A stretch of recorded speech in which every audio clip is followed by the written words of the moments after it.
ಬ್ರಹ್ಮಚಾರಿ ಮುಂದದವರೇ, ಉಪಸ್ಥಿತರಿರತಕ್ಕಂಥ ಎಲ್ಲ ಆತ್ಮೀಯರು, ಇವತ್ತು ಒಂದು ಮಹತ್ವವಾದಂಥ ಒಂದು ದಿನ. ಮಹಾತ್ಮ ಗಾಂಧೀಜಿಯವರ 152ನೇಯ ಜನ್ಮ ಜಯಂತಿ. ಅದೇ ರೀತಿಯಲ್ಲಿ ಲಾಲ್ ಬಹದ್ದೂರ್ ಶಾಸ್ತ್ರಿಯವರ 117ನೇ ಜನ್ಮ ಜಯಂತಿ.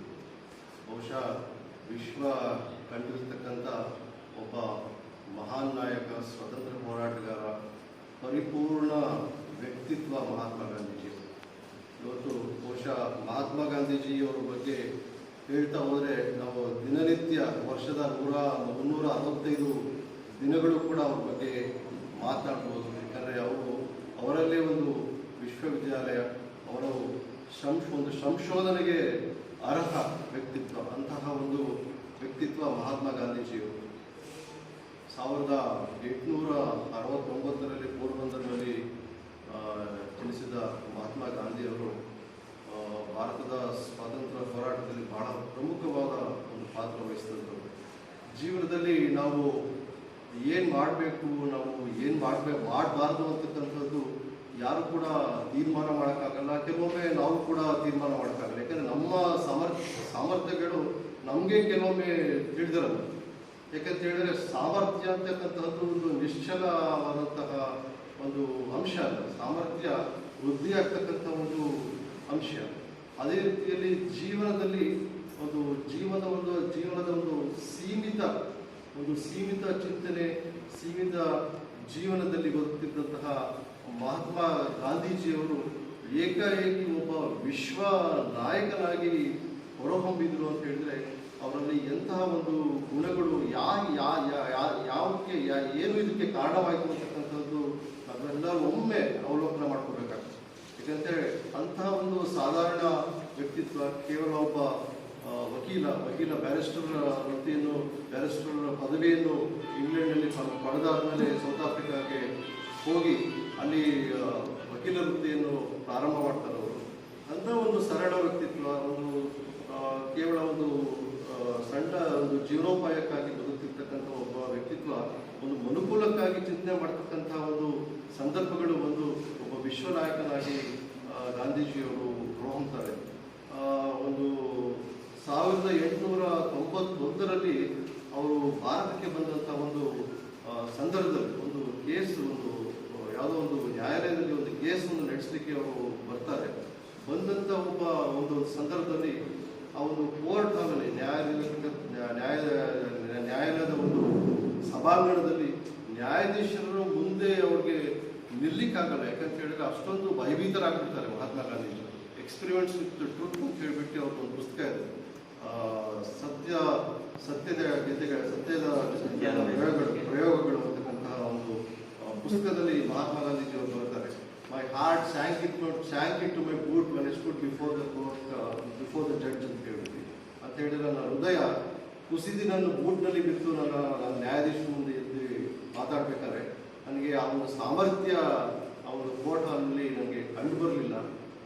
ಆದ್ದರಿಂದ ನಾನು ವಾಪಸ್ಸು ಸೌತ್ ಆಫ್ರಿಕಾಗೆ ವಾಪಸ್ ಹೋಗಬೇಕಾದಂಥ ಒಂದು ಪರಿಸ್ಥಿತಿ ಉಂಟಾಯಿತು ಅಂತ ಹೇಳ್ಬಿಟ್ಟು ಎಕ್ಸ್ಪೆರಿಮೆಂಟ್ಸ್ ಆಫ್ ಟ್ರೂತ್ನಲ್ಲಿ ಅವರು ಮಹಾತ್ಮ ಗಾಂಧೀಜಿಯವರು ಬಂದಿದ್ದಾರೆ. ನಾವು ನಂಬಲಿಕ್ಕಾಗುತ್ತೆ ಇಂಥ ಒಬ್ಬ ವ್ಯಕ್ತಿತ್ವ, ಇಂಥ ಒಬ್ಬ ವ್ಯಕ್ತಿ ಕೋಟ್ಯಾಂತರ ಜನರನ್ನು ತಮ್ಮ ಜೊತೆಯಲ್ಲಿ ಕರೆದುಕೊಂಡು ಒಂದು ಸ್ವತಂತ್ರದ ಹೋರಾಟದಲ್ಲಿ ಸ್ವತಂತ್ರದ ದಡ ತಲುಪಿಸಿದ್ರು ಅಂತ ಹೇಳಿದ್ರೆ ನಾವು ನಂಬಲಿಕ್ಕಾಗುತ್ತೆ ಇಂಥ ಒಬ್ಬ ವ್ಯಕ್ತಿತ್ವ. ಇವರಲ್ಲಿ ಏನು ಅಂತ ಬದಲಾವಣೆ ಕಂಡು ಜೀವನದಲ್ಲಿ ಎಲ್ಲರ ಜೀವನದಲ್ಲೂ ಕೂಡ ಒಂದು ಟರ್ನಿಂಗ್ ಪಾಯಿಂಟ್ ಅಂತ ಇರ್ತದೆ, ಒಂದು ಬದಲಾವಣೆ ಹಂತ ಅಂತಕ್ಕಂಥದ್ದು, ಘಟ್ಟ ಅಂತಕ್ಕಂಥದ್ದು ಇರುತ್ತೆ. ಅದೇ ರೀತಿಯಲ್ಲಿ ಮಹಾತ್ಮ ಗಾಂಧೀಜಿಯವರು ವಾಪಸ್ಸು ಸೌತ್ ಆಫ್ರಿಕಾಕ್ಕೆ ಹೋದಂಥ ಸಂದರ್ಭದಲ್ಲಿ ಇದ್ದಾರೆ ಶಂಕರಪ್ಪ ಅವರು ಹೇಳಿದರು, ವರ್ಣ ತಾರತಮ್ಯವನ್ನು ಅವರು ಎದುರಿಸಬೇಕಾಯಿತು ಅಂತ ಹೇಳ್ಬಿಟ್ಟು ಒಂದು ರೈಲಿನಲ್ಲಿ ಪ್ರವಾಸ ಮಾಡ್ತಕ್ಕಂಥ ಫಸ್ಟ್ ಕ್ಲಾಸ್ನಲ್ಲಿ ಪ್ರವಾಸ ಮಾಡ್ತಕ್ಕಂಥ ಒಂದು ಸಂದರ್ಭದಲ್ಲಿ ಇಡೀ ಒಬ್ಬ ಸೌತ್ ಆಫ್ರಿಕನ್ ಅವರು ಹೋಗಿ ಹತ್ತಿದಂಥ ಸಂದರ್ಭದಲ್ಲಿ ಅವನು ಮಹಾತ್ಮ ಗಾಂಧಿ ಅವರನ್ನು ಹೊರಕಾಕಬೇಕು. ಯಾಕಂತ ಹೇಳಿದರೆ ಅವರು ಕಪ್ಪು ವರ್ಣದವರು ಅಂತ ಹೇಳ್ಬಿಟ್ಟು ಒಂದು ತಾರತಮ್ಯ ಮಾಡಿದಾಗ ಅಲ್ಲಿಂದ TC ಅವರನ್ನು ಎತ್ತಿ ಹೊರಗಡೆ ಹಾಕ್ತಾರೆ. ಪ್ಲಾಟ್ಫಾರ್ಮ್ನಲ್ಲಿ ಸುಮಾರು 2.5 ಗಂಟೆ 3 ಗಂಟೆ ಕಾಲ ಕಳೀತಾರೆ. ಯೋಚನೆ ಮಾಡ್ಕೊಂಡಿದ್ದು ಯಾಕೆ ಹಿಂಗಾಯಿತು ಅಂತ ಹೇಳ್ಬಿಟ್ಟು ಆ ಒಂದು ಯೋಚನೆಯ ಪರಿಫಲ ಅವರು ಸೀಮಿತ ಒಂದು ಬದುಕಿನಿಂದ ಅವರು ವಿಸ್ತಾರವಾದ ಒಂದು ಬದುಕಿನತ್ತ ಮನುಕುಲದ ಒಂದು ಚಿಂತನೆ, ಮನುಕುಲದ ಒಂದು ಏಳಿಗೆಗೋಸ್ಕರ ಅವತ್ತಿನ ದಿನ ಒಂದು ಯೋಚನೆ ಮಾಡಲಿಕ್ಕೆ ಅವರು ಶುರು ಮಾಡ್ತಾರೆ. ಅಂತಹ ಒಬ್ಬ ಮಹಾನ್ ವ್ಯಕ್ತಿತ್ವ ಮಹಾತ್ಮ ಗಾಂಧೀಜಿಯವರು. ಅವರು ಸ್ವತಂತ್ರವನ್ನು ತಂದುಕೊಟ್ಟಂತಹ ಒಂದು ರೀತಿಯೂ ಕೂಡ ಬಹುಶಃ ಇತಿಹಾಸದಲ್ಲೇ, ಒಂದು ಪ್ರಪಂಚದ ವಿಶ್ವದ ಇತಿಹಾಸದಲ್ಲೇ, ಮನುಕುಲ ಇತಿಹಾಸದಲ್ಲೇ ಯಾವುದೇ ಒಂದು ಯುದ್ಧ ಸಾಗದಲೇ, ಯಾವುದೇ ಒಂದು ರಕ್ತಪಾತಗಳು ಆಗದಲೇ, ಯಾವುದೇ ಒಂದು ಸಾವು ನೋವುಗಳು ಸಂಭವಿಸ್ದಲೇ ಅವರು ನಮ್ಮ ದೇಶಕ್ಕೆ ಸ್ವಾತಂತ್ರ್ಯ ಒಂದು ತಂದುಕೊಟ್ರು ಅಂತ ಹೇಳಿದ್ರೆ ನಿಜಕ್ಕೂ ಕೂಡ ಅದು ಆಶ್ಚರ್ಯ ಆಗ್ತದೆ. ಈ ರೀತಿಯ ಒಬ್ಬ ವ್ಯಕ್ತಿತ್ವ ಈ ರೀತಿ ಒಂದು ಕೆಲಸ ಮಾಡಲಿಕ್ಕೆ ಸಾಧ್ಯ ಅಂತಕ್ಕಂಥದ್ದು ಒಂದು ನಾವು ಚಿಂತನೆ ನಾವು ಮಾಡಬೇಕಾಗ್ತದೆ. ಯಾಕಂತ ಹೇಳಿದ್ರೆ ಮಹಾತ್ಮ ಗಾಂಧಿಯವರು ಯಾವಾಗಲೂ ಕೂಡ ಅಹಿಂಸಾವಾದಿ, ಅಹಿಂಸೆ ಬಗ್ಗೆ ಒಂದು ನಂಬಿಕೆ ಇಟ್ಕೊಂಡು ಬಾಳಿ ಬದುಕಿದಂಥವ್ರು. ಅವರು 1891 ನಂತರ ವಾಪಸ್ಸು ಏನು ಹಿಂಗೆ ಸೌತ್ ಆಫ್ರಿಕಾಕ್ಕೆ ಹೋಗ್ತಾರೆ. ಮತ್ತೆ ಅವರು ಹಿಂತಿರುಗಿ ಬಂದಿದ್ದು ಭಾರತಕ್ಕೆ 1915ನೇ ಇಸ್ವಿಯಲ್ಲಿ, 15ನೇ ಇಸ್ವಿನಲ್ಲಿ ವಾಪಸ್ ಬರ್ತಾರೆ. 1915ನಲ್ಲಿ ವಾಪಸ್ ಬರ್ತಾರೆ ಭಾರತಕ್ಕೆ. ಬಂದಂಥ ಒಂದು ಸಂದರ್ಭದಲ್ಲಿ ಅವರು ಭಾರತದಲ್ಲಿ ಇದ್ದಿದ್ದು ಕೇವಲ ಅವರು ಬದುಕುಳಿದಿದ್ದು ಸ್ವತಂತ್ರ ಹೋರಾಟದ ಚಳುವಳಿ ಬದುಕುಳಿದಿದ್ದು ಕೇವಲ 32-33 ವರ್ಷಗಳು ಮಾತ್ರ. ಆ ಒಂದು ಕಾಲದಲ್ಲಿ ಅನೇಕ ಕ್ರಾಂತಿಕಾರಿ ಸ್ವತಂತ್ರ ಹೋರಾಟಕ್ಕಾಗಿ ಒಂದು ಬಂದಂಥ ಸಂದರ್ಭದಲ್ಲಿ ರೈತರು ಈಡಾಗುತ್ತಿರ್ತಕ್ಕಂಥ ಕಷ್ಟ ಕಾರ್ಪಣ್ಯಗಳಿಗೆ, ಮಹಿಳೆಯರು ಈಡಾಗುತ್ತಿರುವ ಕಷ್ಟ ಕಾರ್ಪಣ್ಯಗಳಿಗೆ ಅವರು ಸ್ಪಂದನೆ ಕೊಡ್ತಾರೆ. ಅಸಹಕಾರ ಒಂದು ಆಂದೋಲನೆಗೆ ಒಂದು ಕರೆ ಕೊಡ್ತಾರೆ. ನಾಗರಿಕ ಡಿಸೊಬಿಡಿಯನ್ಸ್ ಮೂವ್ಮೆಂಟ್ಗೆ, ನಾಗರಿಕ ಅಸಹಕಾರ ಒಂದು ಕ್ರಾಂತಿಗೆ ಅವರು ಒಂದು ಕರೆಯನ್ನು ಕೊಡ್ತಾರೆ. ಇಡೀ ಭಾರತ ಮಹಾತ್ಮ ಗಾಂಧೀಜಿ ಅವರ ಒಂದು ಕರೆಗೆ ಒಂದು ಸಂದರ್ಭದಲ್ಲಿ ಸ್ಪಂದಿಸುತ್ತೆ. 1930ರಲ್ಲಿ ನಮಗೆ ಪರಿಪೂರ್ಣ ಸ್ವರಾಜ್ಯ ಬೇಕು ಅಂತಕ್ಕಂಥ ಒಂದು ನಿಟ್ಟಿನಲ್ಲಿ ಒಂದು ಮಹಾನ್ ಒಂದು ಕ್ರಾಂತಿಕಾರಿ ಚಳುವಳಿಯನ್ನೇ ಮಹಾತ್ಮ ಗಾಂಧೀಜಿಯವರು ನಡೆಸ್ತಾರೆ. ತದನಂತರ ಕ್ವಿಟ್ ಇಂಡಿಯಾ ಮೂವ್ಮೆಂಟ್, ಭಾರತ ಬಿಟ್ಟು ತೊಲಗಿ ಅಂತಕ್ಕಂಥ ಒಂದು ಚಳುವಳಿಯನ್ನು 1942ರಲ್ಲಿ ಅವರು ಕೈಗೆತ್ತಿಕೊಳ್ತಾರೆ. ಇವೆಲ್ಲವೂ ಕೂಡ ಅವರು ಒಂದು ದೇಶದ ಬಗ್ಗೆ ಇಟ್ಟಿರ್ತಕ್ಕಂಥ ಒಂದು ಗೌರವಕ್ಕಿಂತ ಒಂದು ಮನುಕುಲ ಒಂದು ಸ್ವತಂತ್ರವಾಗಿ ಬದುಕಬೇಕು ಅಂತಕ್ಕಂಥ ಅವರ ನಿಶ್ಚಲವಾದಂತಹ ಒಂದು ಮನಸ್ಸಿನಿಂದ ಅವರು ಮಾಡಿರ್ತಕ್ಕಂಥ ಒಂದು ಕೆಲಸ. ಪ್ರಪಂಚದಲ್ಲಿ ಮಹಾನ್ ವ್ಯಕ್ತಿಗಳು ಪ್ರಪಂಚ ಗುರುತಿಸಲು ಬರ್ತಕ್ಕಂತಹ ಒಂದು ವ್ಯಕ್ತಿಗಳು ಎರಡು ಥರ ಇರ್ತಾರೆ. ಜೀವನದಲ್ಲಿ ಒಳ್ಳೆ ಅಂಶಗಳನ್ನು ತೆಗೆದುಕೊಂಡು ಒಂದು ಮಾನವೀಯತೆಯಿಂದ ಮನುಕುಲದ ಉದ್ಧಾರಕ್ಕಾಗಿ ಬದುಕ್ತಕ್ಕಂಥ ಕೆಲವು ವ್ಯಕ್ತಿಗಳು ಮಹಾತ್ಮ ಗಾಂಧೀಜಿ ಆಗ್ತಾರೆ, ಸ್ವಾಮಿ ವಿವೇಕಾನಂದರಾಗ್ತಾರೆ, ರಾಮಕೃಷ್ಣ ಪರಮಹಂಸರಾಗ್ತಾರೆ. ವೈಯಕ್ತಿಕ ಸಾಧನೆಗೋಸ್ಕರ ಬದುಕಂಥ ವ್ಯಕ್ತಿಗಳು ಅಡಾಲ್ಫ್ ಹಿಟ್ಲರ್ ಆಗ್ತಾರೆ ಅಥವಾ ಮುಸಲಿನಿ ಆಗ್ತಾರೆ. ಅದೇ ರೀತಿ ಗಾಂಧೀಜಿಯವರು ಯಾವತ್ತೂ ಕೂಡ ಆ ರೀತಿ ಬದುಕಲಿಲ್ಲ. ಇತರರಿಗೋಸ್ಕರ ಬದುಕಲು, ಇತರರಿಗೋಸ್ಕರ ತಮ್ಮ ಜೀವನವನ್ನೇ ಒಂದು ತ್ಯಾಗ ಸ್ವರೂಪಿಗಾಗಿ ಅವರು ಇಟ್ಕೊಂಡು ಬಂದಂಥವರು ಮಹಾತ್ಮ ಗಾಂಧೀಜಿ. ಅವರು ಜನವರಿ 30, 1948ರಂದು ಅವರು ಏನು ಗುಂಡಿಗೆ ಬಲಿಯಾಗಿ ವಿಧಿವಶರಾದಂತಹ ಒಂದು ಸಂದರ್ಭದಲ್ಲಿ ವಿಶ್ವಸಂಸ್ಥೆಯ ಒಂದು ಪ್ರಧಾನ ಕಾರ್ಯದರ್ಶಿಗಳು ಅವರೇನು ಮಾಡ್ತಾರೆ, ಅಲ್ಲಿ ಹೋಗಿ ಭಾರತದ ಒಂದು ಧ್ವಜವನ್ನು ಅರ್ಧ ಮಟ್ಟಕ್ಕೆ ಕೆಳಗೆ ಇಳಿಸ್ತಾರೆ. ಯಾಕಂತ ಹೇಳಿದ್ರೆ ಯಾವುದೇ ಒಂದು ರಾಷ್ಟ್ರದ ಒಂದು ಮಹಾನ್ ನಾಯಕ ತೀರ್ಕೊಂಡು ಹೋದಾಗ್ತಕ್ಕಂಥ ಒಂದು ಸಂದರ್ಭ ಬಂದಾಗ ಆ ಒಂದು ರಾಷ್ಟ್ರ ಧ್ವಜವನ್ನು ಅರ್ಧ ಮಟ್ಟಕ್ಕೆ ಇಳಿಸ್ತಕ್ಕಂಥದ್ದು ನಮಗೆ ಒಂದು ಪದ್ಧತಿ ತಮಗೆಲ್ಲರೂ ತಿಳಿದಿದೆ. ಆದರೆ ಅವರು ಕೇವಲ ಒಂದು ಭಾರತ ಧ್ವಜವನ್ನು ಇಳಿಸೋದಿಲ್ಲ, ವಿಶ್ವಸಂಸ್ಥೆಯ 157 ರಾಷ್ಟ್ರಗಳ ಧ್ವಜವನ್ನು ಕೂಡ ಆ ಒಂದು ಅರ್ಧ ಮಟ್ಟಕ್ಕೆ ಇಳಿಸ್ತಾರೆ. ಬಹುಶಃ ಇಲ್ಲಿ ತನಕ ವಿಶ್ವಸಂಸ್ಥೆ ಸ್ಥಾಪನೆ ಆದಾಗಲಿಂದ ಇಲ್ಲಿಯವರೆಗೂ ಇಂಥ ಘಟನೆ ಪ್ರಪಂಚದ 157 ಧ್ವಜಗಳನ್ನು ಅರ್ಧ ಮಟ್ಟಕ್ಕೆ ಇಳಿಸಿದ್ದು ಮತ್ತೆ ಒಂದು ಸಲ ಕೂಡ ನಡೆದಿಲ್ಲ. ಅದೇ ಪ್ರಥಮ, ಅದೇ ಅಂತ್ಯ. ಅವಾಗ ಮಾರನೇ ಮರುದಿನ ಸೆಕ್ರೆಟರಿ ಜನರಲ್ ಅವರ ಸಿಬ್ಬಂದಿ ವರ್ಗದವರು ಬಂದು ಕೇಳ್ತಾರೆ, ಇದೇನು ಸರ್, ತಾವು ಭಾರತ ಧ್ವಜವನ್ನು ಒಂದು ಇಳಿಸಿದ್ರೆ ಸಾಕಾಗಿತ್ತು, ಆದರೆ ತಾವೆಲ್ಲ 157 ರಾಷ್ಟ್ರದ ಧ್ವಜಗಳನ್ನು ಕೆಳಗೆ ಒಂದು ಅರ್ಧ ಮಟ್ಟಕ್ಕೆ ಇಳಿಸಿದ್ರಲ್ಲ ಅಂತ ಹೇಳಿದಾಗ ಅವರು ಹೇಳ್ತಾರೆ, I am not ಮೌರ್ನಿಂಗ್ the death of Mahatma Gandhi, I am ಮೌರ್ನಿಂಗ್ the death of humanity ಅಂತ ಹೇಳ್ತಾರೆ. ಮಹಾತ್ಮ ಗಾಂಧಿ ಸತ್ಯಕ್ಕೆ ನಾನು ಒಂದು ಪಶ್ಚಾತ್ತಾಪ, ನನಗೆ ಒಂದು ದುಃಖ ಇದೆ, ಆದರೆ ಅದರ ಜೊತೆಲಿ ಇವತ್ತು ವಿಶ್ವದಲ್ಲಿ ಮನುಷ್ಯತ್ವ ಅನ್ನೋದು ಸತ್ತೋಯ್ತು ಅಂತ ಹೇಳ್ಬಿಟ್ಟು ಅವನ ಮಾತನ್ನು ಅವ್ರು ಕೇಳ್ತಾರೆ.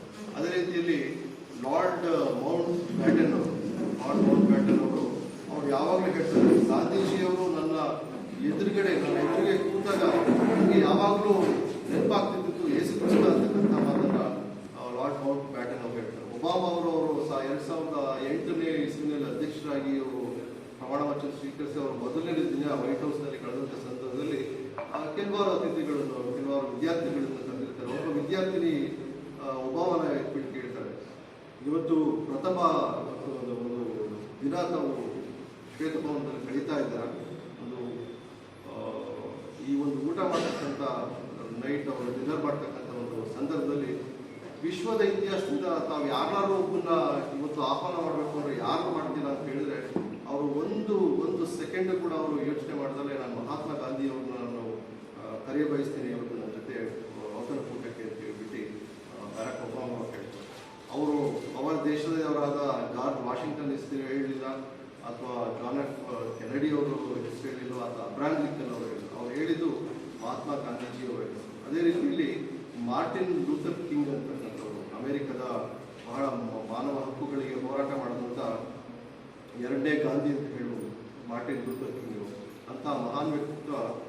ಅವರು ಹೇಳಿದಂಥ ಒಂದು ಮಾತು, ಜೀವನದಲ್ಲಿ ಇದರ 2 ಮಾಸ್ಟರ್ಸ್ ಮೇಲೆ ಜೀವನದಲ್ಲಿ ನನಗೆ ಇಬ್ಬರು ಗುರುಗಳು, ಇಬ್ಬರು ದೈವರು. ಒಬ್ಬರು ನನಗೆ ಜೀವನ ಕೊಟ್ಟಂತಹ ಒಬ್ಬ ದೈವ ಯೇಸು ಕ್ರಿಸ್ತ, ಇನ್ನೊಂದು ನನ್ನ ಜೀವನ ಹಾದಿಯನ್ನು ಹೇಗೆ ಬಾಳಬೇಕು ಅಂತಕ್ಕಂಥದ್ದು ತಿಳಿಸಿಕೊಟ್ಟಂತಹ ಮಹಾತ್ಮ ಗಾಂಧಿ ಅಂತಕ್ಕಂಥ ಮಾತನ್ನ ಮಾರ್ಟಿನ್ ಲೂಥರ್ ಕಿಂಗ್ ಅವರು ಹೇಳಿದರು. ಆಲ್ಬರ್ಟ್ ಐನ್ಸ್ಟೈನ್ ಅವರು ಕೂಡ ಮಹಾತ್ಮ ಗಾಂಧಿಯವರ ಬಗ್ಗೆ ಬಹುಶಃ ಮುಂದಿನ ಪೀಳಿಗೆಯಲ್ಲಿ ಇಂತಹ ಒಬ್ಬ ಮನುಷ್ಯ ನಮ್ಮ ಮಧ್ಯದಲ್ಲಿ ಇದ್ದಂತಕ್ಕಂಥದ್ದು ಒಂದು ಭ್ರಮೆ ಅಂತ ಹೇಳ್ಬಿಟ್ಟು ಮುಂದಿನ ಪೀಳಿಗೆ ಒಂದು ಅವಲೋಕನ ಮಾಡ್ಕೊತಾರೆ. ಯಾಕಂದ್ರೆ ಇಂತಹ ವ್ಯಕ್ತಿತ್ವ ನಮ್ಮ ಮಧ್ಯೆ ಇದ್ದ ಅಂತಕ್ಕಂಥದ್ದು ಬಹಳ ಆಶ್ಚರ್ಯಕರವಾದಂತಹ ಒಂದು ಸಂಗತಿ ಅಂತ ಹೇಳ್ಬಿಟ್ಟು ಆಲ್ಬರ್ಟ್ ಐನ್ಸ್ಟೈನ್ ಅವರು ಕೂಡ ಮಾತನಾಡಿದ್ದಾರೆ. ಈ ರೀತಿ ಹಲವಾರು ನಾಯಕರುಗಳು ಇವತ್ತು ಮಹಾತ್ಮ ಗಾಂಧೀಜಿಯವರ ಬಗ್ಗೆ ಹೇಳ್ತಾ ಬಹಳ ಗೌರವಪೂರ್ವಕವಾಗಿ ಮಾತಾಡ್ತಾರೆ. ಜಪಾನ್ನಲ್ಲಿ ಕೂಡ ಇವತ್ತು ಹೋದರೆ ಇವತ್ತು India is a country of Buddha and Gandhi ಅಂತ ಹೇಳ್ಬಿಟ್ಟು ಇವತ್ತು ಪ್ರಸ್ತಾಪನೆ ಮಾಡ್ತಾರೆ. ಮಹಾತ್ಮ ಗಾಂಧಿ ಅವರ ಬಗ್ಗೆ ಹೇಳ್ತಾರೆ. ಬಹಳಷ್ಟು ಕವಿಗಳು ಕೂಡ ಗಾಂಧೀಜಿಯವರ ಬಗ್ಗೆ ಹೇಳಿದ್ದುಂಟು. ನಮ್ಮ DS ಕರ್ಕಿ ಅಂತ ಹೇಳ್ಬಿಟ್ಟು ಅಚ್ಚೇವು ಕನ್ನಡವ ದೀಪ ಕಾವ್ಯವನ್ನು ಬರೆದವರು. ಅವರು ಹೇಳ್ತಾರೆ, ತಿಳಿನೀರಿನಲ್ಲಿ ತಣ್ಣೀರನಾಗಿ ಅವ ಹೋದ ದೂರ ದೂರ, ಅವ ಬಿಟ್ಟ ಬೆಳಕು ಮತ್ತೊಮ್ಮೆ ಏಕೆ ಬಾರ ಅಂತ ಹೇಳ್ಬಿಟ್ಟು. ತಿಳಿನೀರಿನಲ್ಲಿ ತಣ್ಣೀರಾಗಿ ಹೋಗ್ಬಿಟ್ರು ಮಹಾತ್ಮ ಗಾಂಧಿಯವರು, ಆದರೆ ಅವ್ರ ಬೆಳಕು ಇನ್ನೂ ಇದೆ ನಮ್ಮಲ್ಲಿ, ಅದು ಮತ್ತೊಮ್ಮೆ ಬರಲಿ, ಮತ್ತೊಮ್ಮೆ ಮರುಕಳಿಸ್ಲಿ ಅಂತಕ್ಕಂಥ ಮಾತನ್ನ DS ಕರ್ಕಿ ಅವರು ಹೇಳ್ತಾರೆ. ಅದೇ ರೀತಿಯಲ್ಲಿ ಗೋಪಾಲಕೃಷ್ಣ ಅಡಿಗ ಅಂತ ಹೇಳ್ತಾರೆ. ಶೃಂಗೇರಿ ಗೋಪಾಲಕೃಷ್ಣ ಅಡಿಗ ಖ್ಯಾತ ಸಾಹಿತಿಗಳು, ಕರ್ನಾಟಕ ಕಂಡಂತೆ ಖ್ಯಾತ ಸಾಹಿತಿಗಳು. ಅವರು ಕೂಡ ಒಂದು ಪುಸ್ತಕ, ಒಂದು ಕಾವ್ಯವನ್ನು ಬರೆದಿದ್ದಾರೆ, ನನ್ನ ಅವತಾರ ಅಂತ ಹೇಳ್ಬಿಟ್ಟು. ಅವರು ಒಂದು ಪರಿಕಲ್ಪನೆಯಲ್ಲಿ ಅವರು ಮಹಾಭಾರತದಲ್ಲಿ ಮತ್ತು ರಾಮಾಯಣದಲ್ಲಿ ಅವ್ರನ್ನವರು ತೊಡಗಿಸ್ಕೊತಾರೆ.